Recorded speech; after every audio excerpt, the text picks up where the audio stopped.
In this tutorial, I'm going to show you how to make an element transparent here in Canva. Now, this is going to work on photos, images, graphics, or absolutely anything. But once you have your element on the canvas, all you simply want to do is click onto that canvas. Then we can come to here in the toolbar where it says transparency. Now, if we click on there, this is where we can play along with the bar. So if we decrease this, the more transparent this element is going to become.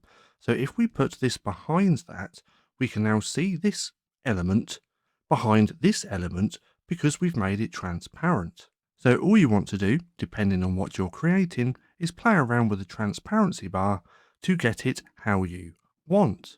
But nonetheless, that's just how simple it is to make an element transparent here in Canva.